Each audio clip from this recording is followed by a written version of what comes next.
이게 많은 귀절이 아니니까 한 음성으로 같이 합독하십시다.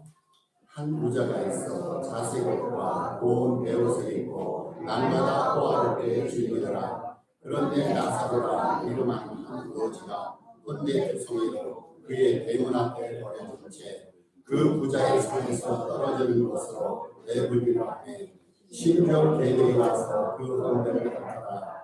이에 그 거지가 주로 천사들에게 맡기며 아브라함의 품에 들어가고 부자도 주로 장사되매 그가 음부에서 고통 중에 눈을 들어 멀리 아브라함과 그의 품에 있는 나사로를 보고 불러 이르되 아버지 아브라함이여 나를 긍휼히 여기사 나사로를 보내어 그 손가락 끝에 물을 찍어 내 혀를 서늘하게 하소서. 내가 이 불꽃 가운데서 괴로워하나이다. 아브라함이 이르되 예 너는 살았을 때 좋은 것을 받았고 나사로는 고난을 받았으니 이것을 기억하라. 이제 그는 여기서 위로를 받고 너는 괴로움을 받으리라. 그뿐 아니라 너희와 우리 사이에 큰 구렁텅이가 놓여 있어 여기서 너희에게 건너가고자 하되 갈 수 없고 거기서 우리에게 건너올 수도 없게 하느니라. 아멘. 한 주 동안 잘 지내셨죠? 요즘에 가을 분위기가, 가을 정치가 물씬 풍부합니다. 계절 속에 임하시는 하나님의 계절 속에 있는 하나님의 축복으로 함께 참여하시면서 날마다 기쁨과 평안으로 삶을 누리시기 바랍니다. 우리가 지금 살고 있는 것을 인생이라 말하죠. 인생, 사람이 살아가는 인생입니다. 사람이 살아가는 활동과 생활 과정을 삶이라고 부르는데 인생이란 삶이 때문에 이게 유일해적인 거예요. 반복 불가합니다. 재생 불가합니다. 그리고 인생의 진행 과정이라는 것은 시간의 흐름에 따라 되어 있어요. 시간이 흘러가는 대로 인생도 이렇게 소모되고 흘러갑니다. 다시 말해서 우리 인생이라는 것은 한 번뿐입니다. 유일해적입니다. 그리고 우리 인생은 이게 직진하고 있어요. 앞으로 전진합니다. 인생을 우회시킨다든지 뒤로 돌아간다든지 일시적으로 인생을 멈추게 할 수 있다면 아마 좀 생각할 여지가 있고 조금은 재미가 있을지 몰라요. 그런데 우리가 기호로 따지면요, 인생은 직선입니다. 시작이 있고 그냥 직진의 앞으로 흘러갑니다. 그리고 언젠가는 결론에 도달하게 됩니다. 인생이 한 번뿐이란 말이죠. 그래서 여러분들 늘상 느끼실 거예요.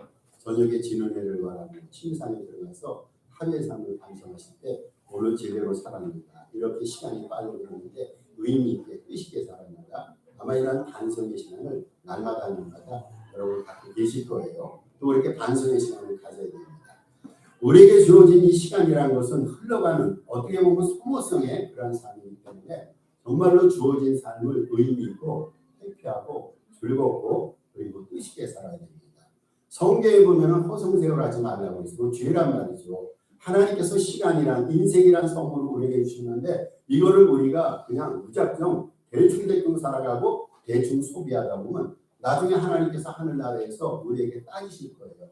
내가 너에게 시간을 은사로 주고 시간을 선물로 줬는데 어떻게 시간을 사용하다 왔느냐. 여러분 주님께서 이렇게 시간에 대해서 회개하시고 판단하실 때 뭐라고 주님 옆에 가서 시간에 대해서 우리가 변명하겠습니까? 우리는 허송세월하지 말아야 됩니다. 시간을 아끼며 살아야 됩니다. 모세가 그런 말을 했어요. 우리에게 남은 날들을 계수하사. 얼마나 우리가 시간이 많이 남았는가를 좀 헤아려 보면서 허송세월하지 말자는 거죠. 그저께죠. 그저께 9월 22일 여러분 추문입니다. 추문. 한동안 낮의 길이가 길었는데 추문을 통해서 낮과 밤의 길이가 같아집니다. 그리고 23일 어제서부터는 그 밤의 길이가 2분이 길어지는 거예요. 매일마다 태양이 1분 늦게 뜹니다. 그리고 1분 빨리 집니다. 그러니까 이제 우리가 추문으로부터 하루에 2분씩 저녁의 삶을 2분이 많은 저녁의 삶을 살아갑니다. 얼마나 빨리 시간이 흐릅니까? 여러분 연초 금년도 1월 1일 날 우리가 마음속에 포부를 가지고 금년 한 해는 어떻게 살아야겠다. 일생의 1년의 계획을 짰을 거예요. 그런데 벌써 오늘이 9월 24일입니다. 정말 시간 빨리 흐르고 있어요. 우리 원로 목사님 계십니다마는 이쁘고 젊었던 시절이 있는데 지금 이렇게 거울로 현재의 모습을 살펴보면 이만큼 왔어요. 세월이라는 것이 우리 누구에게도 피해갈 수 없는 그러한 직선적인 것이고 모두가 세월의 흔적을 안고 살아간다면 우리는 주어진 시간을 애틋하게 보내야 되고 허송세월을 하지 말고 세월을 아끼면서 의미 있고 가치 있게 이 날들을 살아야 됩니다. 오늘 본문에 보면은요 두 사람이 등장합니다. 우리가 지금까지 누가복음 16장을 많이 설교를 듣고 성경 공부를 했는데 여기 등장하는 두 사람이 있는데 한 사람은 이 두 사람이 죽은 후에는 운명이 상이하게 아주 판이하게 달라집니다. 물론 살았을 때도 한 사람은 부자라고 표현하고 한 사람은 거지라고 표현합니다. 오늘 본문에 등장하는 두 사람이 땅에서 운명이 전혀 다른 삶을 살았어요. 계층이 다르고 삶의 질이 다르고 내용이 다른 삶을 살았는데 죽어서는 그것이 역전이 됐단 말이에요. 죽어서는. 살아서는 잘 살았다 생각하는 사람은 쉽게 표현하면 지옥으로 갔어요. 살아서는 살아있을 때는 못 살았다는 거지 나서로는 천당에 가게 됩니다. 죽어서는 그 운명이 바뀌었다는 말이죠. 오늘 이 본문에 보면은요 부자에 관해서 이름을 밝히지 않아요. 이 부자가 등장합니다. 그리고 거지라는 나사로가 등장합니다. 이 두 사람이 땅에서의 삶을 어떤 식으로 살았는지 성경은 명확히 밝히지 않습니다만 이 두 사람 가운데 부자는 정말로 잘 살았어요. 여러분 부자가 무엇을 의미합니까? 떵떵거리고 산 사람, 먹을 거 잘 먹고 산 사람을 부자라 말합니다. 부자는 기회가 많으니까 공부할 기회가 많으니까 학력도 고학력일 수가 있어요. 부자는 문화생활도 돈 있으니까 즐길 수 있으니까 고급 계층에 있는 사람들과 함께 삶을 도모할 수가 있어요. 오늘 본문에 나오는 그 부자가 그렇게 잘 살았다고 말합니다. 이 사람은 호의호식한 사람이에요. 좋은 옷 입고 좋은 음식을 먹었어요. 이 사람은요 오늘 본문에 보니까 매일매일 잔치를 벌입니다. 그럴 수밖에 없죠. 돈이 많으니까 사람들이 문전속시를 이루는 거예요. 그러면 자기와 뜻이 맞는 같은 상류층들이 모여서 파티를 엽니다. 파티를 열고 연애를 여는데 이게 매일 열렸다고 그랬어요. 매일. 세상 연락을 지켰던 사람입니다. 그런데 반면에 나사로라는 사람, 이름을 지적합니다. 그 나사로라는 사람은 몸을 꼼짝할 수 없는 불구자입니다. 대문에 버려졌다고 그랬어요. 몸을 꼼짝할 수가 없어요. 이 사람은요 어떻게 생명을 부결했냐면 부자의 식탁에 앉은 자들이 배불리 먹고 남은 음식을 땅바닥에 던진단 말이죠. 여러분 요즘에 쓰레기 문제, 음식 쓰레기 문제가 심각합니다. 배불리 먹고 음식을 다 못 먹으니까 그 음식이 쓰레기가 되는데 예전에 무의식적이긴 의식적이건 부자라고 부자의 이 식탁의 테이블에 앉은 사람들이 연회를 즐기고 남은 음식들을 그냥 땅으로 이렇게 버리는 거예요. 그러면 그 땅에 버린 음식을 누가 주워 먹습니까? 개들이 와서 주워 먹습니다. 그리고 거지들이 와서 주워 먹는데 그 거지 중 한 사람이 오늘 본문에 등장하는 나사로입니다. 이 두 사람이 지상에서는요 한 사람은 정말로 잘 살았고 한 사람은 세상적인 표현으로는 정말 거지처럼 살았어요. 여러분 거지라는 단어에 대해서 우리가 무시하지 말고 저는 그냥 문자 그대로 거지라고 말합니다. 그렇게 살았어요. 이 두 사람이요 어떻게 살았는지 성경은 크게 증언하지 않고 있지만 부자로 산 사람, 거지로 산 사람이 두 사람이 세월을 위해서 죽었다라고 말합니다. 여러분 죽었을 때요 한국에서 부자가 죽으면 다 기억나실 거예요. 부자가 죽으면 애국하는 사람을 돈으로 삽니다. 상여라고 그 무덤 상여라고 시신에 큰 시신을 단 관에 꽃을 꽂고 상여가 나갑니다. 그러면은 죽은 사람 가족에게는 슬픈지 몰랐지만 동네에서는 상여가 나가는 광경을 구경하는 진귀한 구경거리였어요. 모든 동네 사람들이 나와서 상여가 나가는 그 광경을 구경했단 말이죠. 바로 이 부자가 그렇게 죽었을 때 아마 성대한 장례식을 이행했을 거예요. 반대로 나사로가 죽었을 때는 어떻게 했겠습니까?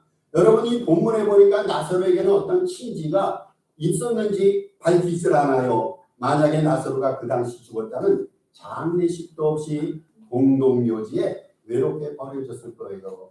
미국에서 그러잖아요. 죽은 사람이 연고 없이 무용으로 죽으면 죽은 시신들을 모아서 그냥 화장으로 소각시키고 죄는 정해진 날 정해진 장소에 죄를 뿌리게 됩니다. 나사로가 그런 식으로 죽었을 거예요. 화장은 하지 않더라도 공동묘지에 외롭게 죽어서 버려졌을 것입니다. 자, 세상적인 기준과 판단으로 한다면요. 부자는 인생 성공자예요.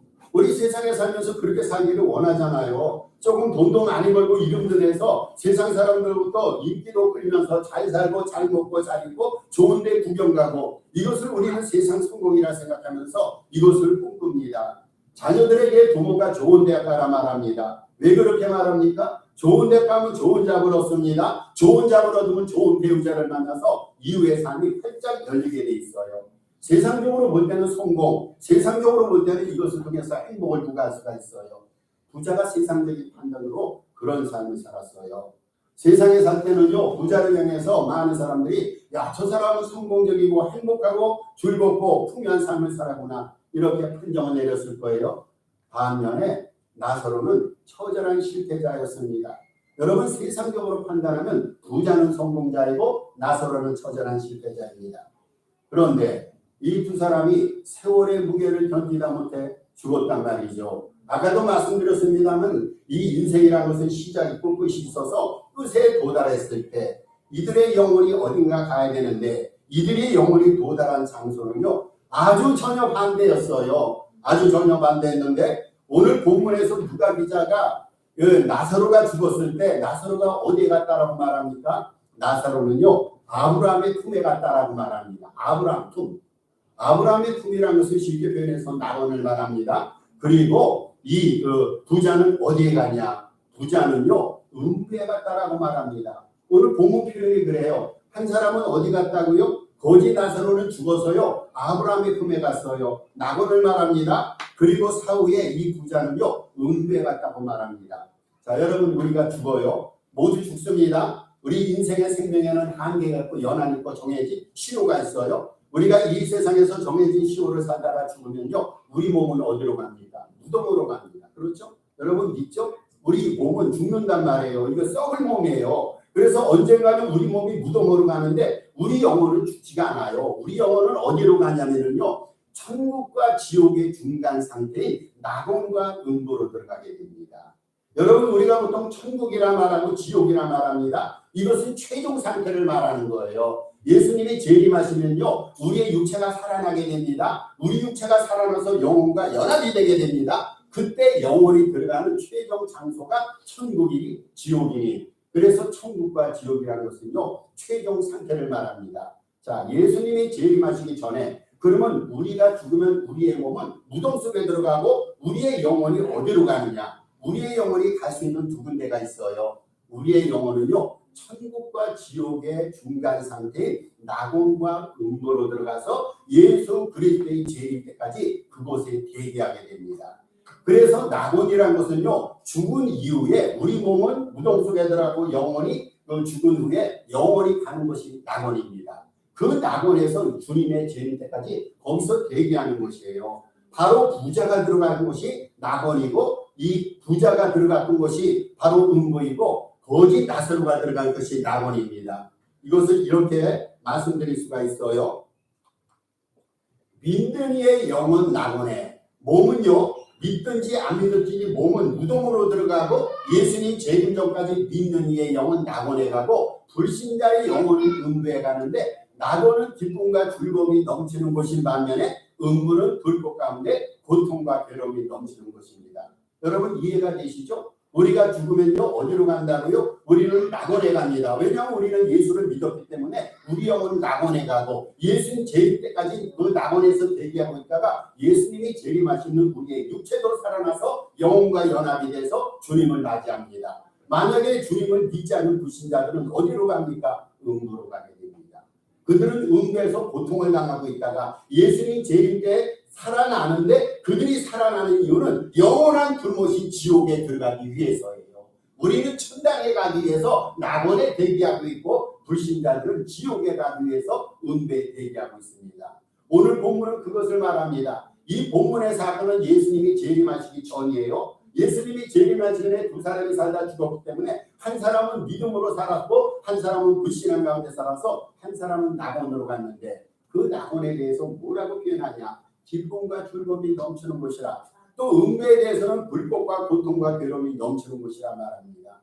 나사로는요, 지상에 살면서요, 고통을 받았어요. 병 때문에 고통을 받고 따돌림 때문에 고통을 받고 무지와 거부를 당하면서 고통을 받았어요. 그런데 부자는요, 세상에서 떵떵거리가 살면서 정말 풍성한 삶을 살았어요. 세상적으로 볼 때는 성공적인 삶을 살았는데 이 두 사람이 죽은 이후에 영원한 운명이 역전됐단 말이죠. 낙원으로 한 사람은 갔는데 그 사람은 세상에서는 실패자처럼 보이는 나사로였어요. 세상에서 성공자처럼 보이는 부자는 음부로 갔다라고 본문은 말합니다. 여러분, 누가 진정한 승자일까요? 나사로와 부자 가운데 누가 승자일까요? 눈에 보이는 현실적인 판단으로는 승자와 행복한 사람은 부자입니다.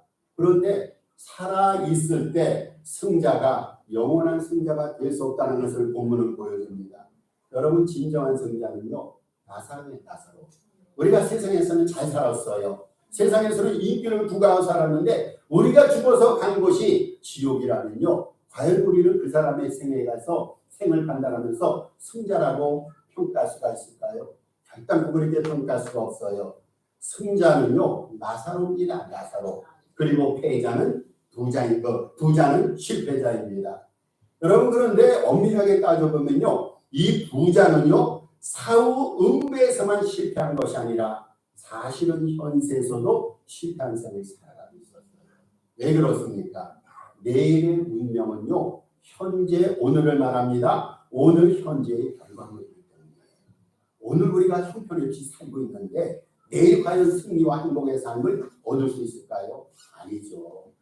어느 날 우리가 승리했다고 그 사람을 승리의 삶으로 판단하고 그 사람에게 승리의 월계관이 씌워줄 때는요, 승리의 삶을 이전부터 살아가고 있었어요. 내일의 운명은요, 다시 말씀드립니다. 내세 우리의 운명은요, 오늘 우리가 어떻게 하고 있느냐의 결과물이란 말이죠. 그러면 본문이 교훈해주는 부자의 실패 요인, 부자가 왜 실패했는가? 다시 말해서 부자의 죄가 무엇인가를 두 가지 면에서 살펴보겠습니다. 여러분, 이것만 잘 피해도요, 우리는 하나님의 은혜 가운데 축복된 인생을 누릴 수가 있어요. 부자의 실패가 있습니다. 첫째로 부자는요, 내세의 준비가 부족했어요. 이게 문제였어요. 내세의 준비가 부족했어요. 부자는요, 돈이 있으니까 사치스럽고 호화스러운 삶을 하면서 삶 생활을 하면서 자기의 부를 즐겼습니다. 여러분, 물어보겠습니다. 자신의 소유로 풍요하고 여유 있는 삶을 살아가는 것 자체가 죄일까요? 죄가 될 수가 없어요. 만약에 우리가 조금 여유를 가지고 뭔가를 즐긴다고 그것을 죄라고 표현하면요, 이번에 제가 유럽 여행 갔다 온 그 죄에 속합니다. 풍요하고 여유가 있어서 즐기는 것 자체가 죄일 수는 없습니다. 우리가 지금 살고 있는 이 시대는 자본주의 시대입니다. 자본주의라는 미국 땅에 살고 있어요. 여러분, 자본주의에서 누구보다 열심히 일했어요. 정직히 일했어요. 그리고 많은 돈을 벌었어요. 그리고 남들보다 그 번 돈을 가지고 자기 풍요하게 살고 자기 행복을 부과하는 것, 이거를 우리가 결단코 죄라고 규정할 수는 없습니다. 여러분, 이거 죄가 아니에요. 오늘 본문에서 부자가 돈이 많다는 것 자체가 죄가 아닙니다. 여러분, 부자가요, 좋은 의미 속에서 돈을 벌고 번 돈을 가지고 잘 쓰고 의미 있게 쓰고 주님과 교회와 성교를 해서 잘 쓰는 부자들이 얼마나 많습니까? 여러분, 중요한 것은 청부가 아닙니다. 청부. 아주 깨끗한 부도 중요합니다. 청빈도 중요합니다만은 우리에게는 청부도 중요한 거예요. 자본주의 사회에서요, 정직히 일해갖고 그 번 돈을 가지고 남들보다 조금 호화롭고 여유 있게 사는 것, 그 자체는 죄라고 규정할 수가 없어요. 그럼 과연 부자가 무엇을 잘못했기에 부자는 지옥으로 떨어졌을까요? 여러분, 부자는요, 세속 가치관에 빠졌어요. 세속 가치관. 그게 문제예요. 부 자체의 문제가 아니라 세속의 가치관에 부자가 빠졌어요. 그것이 하나님 앞에 죄였단 말이죠. 여러분, 세속의 가치관이 뭘까요? 세속의 가치관은 쉽게 표현하면 이런 겁니다. 세속의 가치관이라는 것은 부자로 사는 것을 최고의 행복을 여긴 채 그것만을 주구장창 추구하고 거기에 빠져 사는 삶이에요. 부가 최고라 생각하는 거예요. 경제적인 동물이 인간이 아닙니까? 경제적으로 부유함이 인생의 행복하다는 느끼고 그것만을 추구하는 거예요. 여러분, 빵이 많고 배불면 그것이 인생의 최고 행복이다. 이것이 바로 세속적인 가치관인데 그것이 하나님 앞에 죄였단 말이죠. 세속적인 가치관에 빠지면요, 어떤 현상이 벌어지냐면은 영적인 삶에 대해서 무관심해집니다. 우리는 여러분 영적인 존재 아닙니까? 우리에게는 영혼이 있어요. 우리의 영혼이 활짝 개방돼야지 하나님의 영과 소통이 됩니다. 그런데 세속적인 가치관에 빠진 사람은요, 영혼이 닫혀 있어요. 영혼이 닫혀 있으니까 하나님과 소통이 안 되는 거예요. 우리가 어떻게 하나님과 소통하고 교제를 나눕니까? 우리의 영으로. 하나님은 영적인 존재이기 때문에 우리의 영혼을 잘 개발해갖고 우리의 영혼으로 하나님과 대화를 나누고 친밀을 누리는 거예요. 여러분, 우리가 죽으면 일단 우리의 영혼이 지옥에 가고 영혼이 천당에 가지 않습니까? 우리 영혼입니다, 영혼. 그런데 세속의 가치관에 빠지면요, 영적인 삶에 대해서, 영혼에 대해서 무시해 줍니다.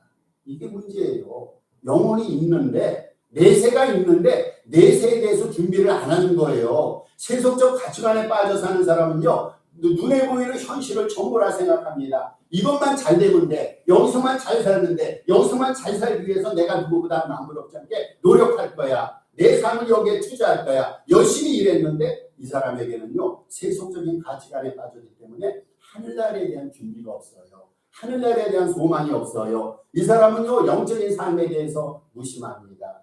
오늘날 돈 많이 벌고 부자로 살아가는 사람들, 권력을 가지고 살아가는 사람들, 많은 사람들, 그들 중에 많은 사람이 영적인 삶에 대해서 준비를 별로 하지 않습니다. 내세에 대해서 준비를 안 하고 사는 거예요. 여러분, 천국이 있어요. 지옥이 있어요. 우리는 거기에 대해서 대비하고 준비하고 살아야 돼요. 우리가 죽으면 지상에서 여기서 끝나는 것이 아니라 하늘나라 삶이 있다면 거기 들어가기 위해서 훈련하고 노력하고 준비해야 되지 않겠어요? 이게 지혜로운 인생인데요. 세속적인 가치관에 빠져 사는 사람은 오직 현실뿐입니다. 여기서 떵떵거리고 잘 살면 이것이 인생의 모든 거예요. 이 사람들에게는 내세를 보는 눈이 닫혀 있어요. 영적인 눈이 닫혀 있어요. 우리 주님 앞에 죄는요, 내세에 대한 준비 없이, 영적인 준비 없이 살아가는 것이 문제였단 말이죠. 여러분, 주님께서 오셔서 심판하실 때, 주님이 정말로 우리를 심판하실 때 지옥을 피하고 천국을 준비하면서 살아가는 인생이 가장 지혜롭고 가장 축복받은 인생이에요. 저는 오늘 하루하루의 삶 가운데 정말로 주님께서 세우신 그 하늘나라를 소망하며 지상에서의 인생 전체가 송두리째 끝나는 것이 아니라 내세까지 우리의 삶이 연결돼서 그 영광 복락의 영생 복락의 축복을 내세에 들면서 그 내세를 준비해서 하시는 저와 여러분 되시기를 바랍니다. 부자가 거기에 실패했어요. 여러분, 내세를 준비하는 인생 숙제가 있어요. 그러면 어떻게 내세를 준비할까? 다른 거 없어요. 믿음입니다. 믿음. 주님을 향한 철저한 믿음과 온전한 믿음이 내세를 준비하는 과정이 이건 있어야 돼요. 아무리 분주하더라도 주님께서 우리에게 주신 그 선물인 믿음을 가지고 철저한 믿음, 온전한 믿음을 가지고 우리의 삶을 살아가야 됩니다. 철저한 믿음, 온전한 믿음입니다. 여러분, 부자처럼은요, 우리가 부자처럼 재물을 믿는 게 아니잖아요. 믿음이 내세를 준비하는 인생의 숙제고 지혜가 되는데 우리는 부자처럼 재물을 믿는 게 아니라 지식인처럼 과학을 믿는 것도 아니에요. 여러분, 권세자들은 권력을 믿는데 우리는 그거 믿는 거 아니에요. 믿는다고 할 때 우리가 믿는 것은요, 십자가로 죄값을 대신 치르신 예수 구세주를 믿는 거예요. 주님을 믿는 믿음을 가지고 내세를 준비하는 우리가 되어야 됩니다. 자식이 아무리 악하다 해도 자식을 심판하는 부모 없잖아요. 그렇잖아요. 여러분, 우리가요, 하나님을 아버지로 믿으면요, 우리에게 허물과 잘못이 있어도 심판받고 내침당하지 않습니다. 하나님 앞에 우리가 부여한다고 해서 하나님의 호족처분에서 하나님께서 이놈아, 너는 이 시간이부터 내 자식이 아니다고 호족처분을 해서 우리를 내치는 그런 부정한 하나님이 아니에요. 그런데요, 우리가 정말로 멸망받는 것은요, 믿음이 없을 때는 멸망받아요. 조금의 허물과 잘못으로는 여전히 하나님이 우리를 사랑하십니다. 그런데 주님을 믿지 않고 내세에 대한 준비를 하지 않고 그렇게 대충대충 살아가다 보면 결단코 우리는 주님으로부터 내침을 받게 됩니다. 여러분, 부자가 죽은 후에 음부로 추락한 것은요, 부자여서가 아니에요. 돈이 많은 게 문제가 아니에요. 그것이 문제가 아니라 정말로 큰 문제가 뭡니까? 내세 숙제를 안 한 거예요. 숙제 있잖아, 숙제. 방학 동안에 숙제를 해서 숙제를 제출하면 좋은 점수를 받는데 하나님이 우리에게 숙제를 내주셨어요. 다른 숙제 아니에요. 믿음으로 내세를 준비하라는 숙제인데 이 숙제를 안 했어요. 덜컹 시간이 돼서 하나님 앞에 갔을 때 하나님이 우리에게 과제물을 내놓으라는 거예요. 내가 이렇게 믿음의 숙제를 냈는데 내가야 그때 그 숙제물의 결과를 내놓지 않는다면 우리는 결단코 야혼에 갈 수도 없고 천국에 갈 수도 없습니다. 여러분, 우리에게는요 개인 종말이 있어요. 개인 종말. 살다가 영생 사는 것이 아니라 어느 날 하나님이 부르시면 끝난다면 이 개인 종말이에요. 이 세상에는 우주적인 종말이, 예수님이 재림하시면요 우주의 모든 역사는 다 끝나게 돼 있어요. 그러면 종말이 올 때, 여러분 종말이 올 때 그것을 깨닫고 현세에서 내세를 준비하는 이러한 준비된 믿음의 성숙한 우리들이 되지 말이죠. 두 번째로 부자의 죄가 있어요. 이것도 심각한 겁니다. 이웃 사랑이 부재입니다. 이웃을 사랑하지 않았어요. 부자는요 자기의 부를 즐기는데 너무 깊이 빠진 거예요. 부를 즐길 때 처음에는 옆 사람도 봤겠죠. 내가 갖고 있는 재물을 가지고 옆 사람과 식사도 같이 하고 주변 사람과 함께 여행도 다니면서 자기의 부를 공유하고 쉐어했을 거예요. 그런데 시간이 많이 흐르면서 자기가 스스로 자기의 부를 즐기는데 깊이 빠져서 이웃 사람이 눈에 들어오지 않는 거예요. 여러분, 지금 나사로가 어디 있습니까? 나사로가 대문 앞에 있어요. 대문. 문 하나만 열면 나사로가 보여야 돼요. 부자가 매일마다 출입하지 않습니까? 나갈 때 보면 그 대문 앞에 나사로가 쓰러져 있는 거예요. 개가 혼대를 핥고 있어요. 나사로가 땅에 떨어진 음식을 주워 먹고 있어요. 아마 처음에는요 조금 부자가 마음에 찔림 같은 게 있었을 거예요. 좀 미안하기도 했을 거예요. 어떤 경우든지 이 가난한 사람이 대문 앞에 있는 거 보면서 마음이 좀 뜨끈했을 거예요. 그런데 시간이 지나가면서 나사로의 눈에는요, 이 부자의 눈에는 나사로가 들어오지 않습니다. 나사로가 멀리 떨어져 그렇습니다. 아니죠. 대문 하나 사이에 두고 대문 밖에 나사로가 쓰러져 누워 있어요. 여러분, 하나님께서 부자에게 또 하나의 죄를 묻는다는, 첫 번째 죄는요 내세의 준비를 안 했어요. 두 번째 죄를 묻는다면요 도움이 필요한 자에게 전혀 무관심했다는 거. 다시 말해서 전혀 사랑하지 않는 거. 이게 하나님께서 우리들에게 묻는 죄입니다. 주님께서는 첫 번째로 우리에게 죄를 물어보십니다. 너는 정말로 천국과 지옥을 준비하고 살았느냐? 내세를 준비하고 살았느냐? 앞으로 올 이후의 세상을 준비하고 살았느냐? 주님은 이것을 물어보실 거예요. 준비가 안 된 사람은요 가차없이 주님으로부터 죄의 심판을 당하게 됩니다. 두 번째 주님이 질문이 있어요. 너는 세상에 살면서 믿는다고 믿었는데, 교회 다닌다고 다녔는데, 강대상에서 설교를 하고 그랬는데, 장로 창립을 받고 그랬는데, 너는 주변에 있는 가난한 사람, 불쌍한 사람을 관심하고 섬기고 돌보고 살아겠느냐? 우리 주님께서 이거 물어보실 거예요. 여러분, 정말로 주님께서 물어보실 겁니다. 이웃을 내 몸처럼 사랑하라 말씀하신 우리 주님께서 제일 먼저 물어보신 것은 너는 정말로 사랑의 마음을, 섬김의 마음을 가지고 세상을 살았느냐? 이런 하나님의 판단 앞에서 우리는 모두가 합격자가 되어야 됩니다. 사랑하지 않은 게 문제였어요. 가난한 사람과 부자 중에서 누가 더 정이 많을까요? 우리 답을 알고 있어요. 가난한 사람이 정이 더 많아요. 예전에 시골에서 정을 베푼 사람들은, 부자도 물론 정을 베풉니다만 가난한 사람들 참 정겹게 식구처럼, 형제처럼, 친구처럼 그렇게 살았단 말이죠.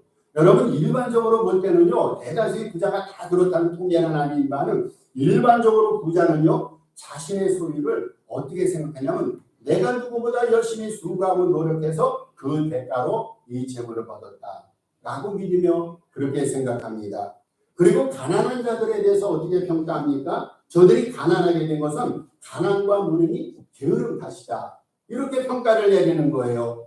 그래서 부자는요 일반적으로 말합니다. 부자는 점차 특권의식에 빠지게 되고 교만 의식에 사로잡게 됩니다. 여러분, 부자들에게도요 항변할 변명거리가 많아요. 부자들이 이렇게 항변할 거예요. 아니, 내 소유를 가지고 내 마음대로 쓰는데, 내가 돕고 싶을 때 돕고 돕기 싫을 때 안 돕는데 그게 뭐가 죄가 됩니까? 이렇게 항변할 수가 있어요. 내 소유니까 내 의지대로 내 마음대로 쓸 수 있는 자유가 나에게 있다, 권리가 나에게 있다, 이렇게 항변합니다.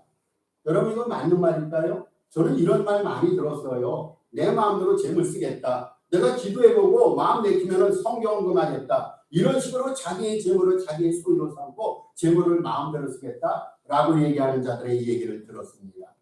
여러분, 정말로 그럴까요? 이거 성경적으로 잘못됐어요. 왜 그렇습니까? 모든 재물의 실소유권자는 하나님이십니다. 여러분, 이거 기억해야 돼요. 내 주머니 속에 돈이 많아도요 이거 내 돈이 아니에요. 사실은 성경 표현으로는요 하나님 분입니다. 모든 재물의 소유권자는요 하나님이 되십니다. 부자가 지닌 부도요, 성경의 이 본문에 나오는 부자가 지닌 부도요 하나님이 소유권자가 되십니다. 우리가 그걸 기억해야 돼요. 그러면 문제를 해결할 수가 있어요. 하나님이 소유권자라는 생각이 미치면은요 내가 갖고 있는 재물을 내 마음대로 헛되로 낭비하거나 쓰지 않습니다. 나만을 위해서 재물을 쓰지 않습니다. 왜 그렇습니까? 이것조차 하나님의 것이기 때문에. 부자가 지닌 부 있잖아요. 그것도 소유권자는 하나님이십니다. 여러분 하나님께서는요 부자들에게 이거 기억하세요. 하나님께서는 부자들에게 재물을 벌 수 있는 능과 지혜를 주신 거예요. 이게 성경적인 표현 아닙니까? 하나님께서 능력을 주시지 않고 재능을 주시지 않았다면 부자 될 수 있는 길이 전혀 없습니다. 내가 잘나서 부자 된 게 아니에요. 내가 남보다 노력 많이 했다고 해서 부를 창출한 게 아니에요. 배후에는요 하나님께서 부를 축적하고 벌 수 있는 능력도 주시고 지혜도 주시고 시간적인 여유도 주시고 모든 것을 허락하셨어요. 내가 갖고 있는 재능도 하나님이 주신 거라신 말이죠. 재물의 부는요 따라서 재물의 부는 하나님의 은혜의 선물입니다. 여러분 재물의 부는 하나님의 이게 재물뿐이 아니라 모든 것 다 마찬가지예요. 우리에게 주어진 좋고 가치 있고 아름다운 것이 있다면요 하나님의 은혜의 선물이에요. 하나님의 은혜의 영광입니다. 여러분 부가 하나님의 은혜라는 것을 깨닫는다면요 어떻게 해야 됩니까? 주님께 감사하는 거예요. 그리고 정말 우리가 진심으로 주님께 감사한다면요 적어도 주변 이웃 정도는 마음과 눈에 부자의 실패는 이거였어요. 나사로가 눈에 안 들어오는 거예요. 나사로가 물리적으로 어디 있습니까? 대문 바로 바깥에 있는데 부자의 눈에는 나사로가 안 보입니다. 왜 안 보입니까? 관심이 없기 때문에. 왜 관심이 없습니까? 사랑하는 마음이 없기 때문에. 여러분 사랑하면요 보여요. 인생은요 육신의 눈만 갖고 보는 것이 아니라 마음의 눈을 갖고 보게 됩니다. 여러분 멀리서 우리 자녀들이 육신의 눈으로 볼 때 수없이 많은 자녀들이 아까 지인들이 사람들이 모였을 때 안 보여요. 근데 부모가요 마음의 눈을 뜨니까 수없이 많은 곳에서 자녀가 보이더라고요. 멀리 있는 곳에서 자녀 일거수일투가 보입니다. 저는요 우리 성도들의 일거수일투이 눈에 보입니다. 여러분 마음에 담고 사랑하면 보이게 돼 있어요. 관심 가지면 보이게 돼 있어요. 인생의 실패는요 관심이 없는 거예요. 관심이 없다 보니까 보이지 않고 사랑하지 않게 됩니다. 부자의 실패가 그거였어요. 여러분 성경에 보면요 죄를 규정한 것들이 굉장히 많이 있어요. 죄를 규정할 때 성경은요 하지 말라고 하는 것을 죄라고 규정합니다. 불법을 해서는 안 되는데 불법을 행하는 거 죄입니다. 불의, 불선, 불신 같은 거 이거 행하는 것들은 죄입니다. 또 한 가지 죄가 있어요. 마땅히 해야 되는데 그 일을 안 하는 것도 죄입니다. 해야 될 것을 안 하는 건 죄이고 하지 말아야 할 것을 하는 것도 죄입니다. 여러분 우리가 마땅히 해야 될 일 가운데 하나는 섬기고 돌보는 거예요. 가난한 자를 왜 우리 주변에 하나님이 두셨습니까? 그거 섬기고 돌보라는 거예요. 하나님은 그 사람들을 우리에게 위탁하시고 맡기신 거예요. 맡겨주신 거. 그러면 우리는 그 사람들을 잘 섬기고 돌봐야 돼요. 이게 예수 정신이고 예수님께서는 그런 섬김의 마음을 가지고 세상에 오셨단 말이죠. 나사로가 가난하게 된 것은요 부자 탓이 아니에요. 그렇죠? 부자가 돈 많이 번다고 해서 나사로의 가난과 연관이 없어요. 그런데 부자가 애써 나사로에 대해서 눈을 감고 있는 것은 이웃을 사랑하라는 계명을 범하는 중대 범죄입니다. 성경은 우리에게 철저히 말합니다. 이웃을 사랑하라. 그것을 계명을 우리가 범하고 있어요. 하나님 눈에는요 중대 범죄입니다. 부자가 그런 중대 범죄를 저질렀어요. 우리들은 마음과 관심을 작은 자, 가난한 자들에게 늘상 두어야 됩니다.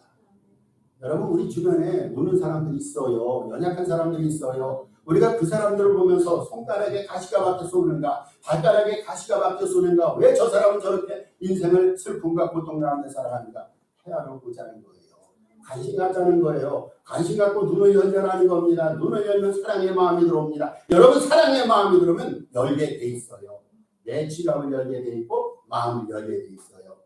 종종 우리 주님께서는요 가난한 자의 모습으로 우리에게 나타나십니다.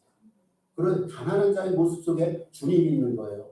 눈물 흘리는 자의 눈물 속에 우리 주님의 모습이 있어요. 그래서 가난한 자들에게 행한 것을 가르쳐서 주님께서는 소자에게 행한 것이 곧 나에게 행한 것이다.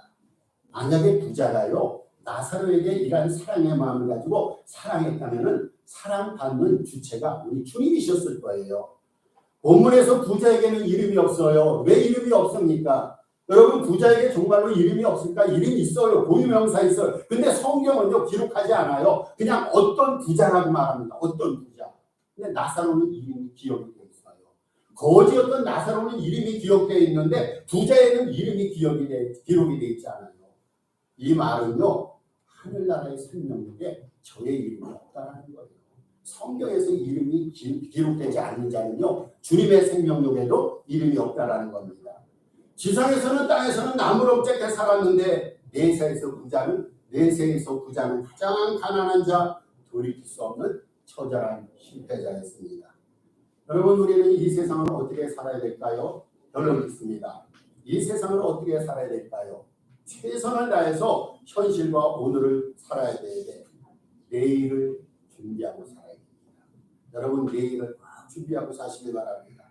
주님을 잘 믿고 주님 뜻을 이루면서 내세를 준비하고 살아야 됩니다. 이게 인생 지혜예요. 또 우리는 어떻게 살아야 됩니까? 눈에 보이는 대로 마음이 가는 대로 가난하고 불쌍한 이웃을 내 몸처럼 사랑하고 섬기며 살아야 됩니다. 이것이 축복받은 인생입니다. 믿음으로 내세를 준비하고 이웃을 섬기면서 주님을 기쁘시게 하는 우리 모두에게를 예수 그리스도 이름으로 축복하고 기원합니다. 우리 주신 말씀 기억하시고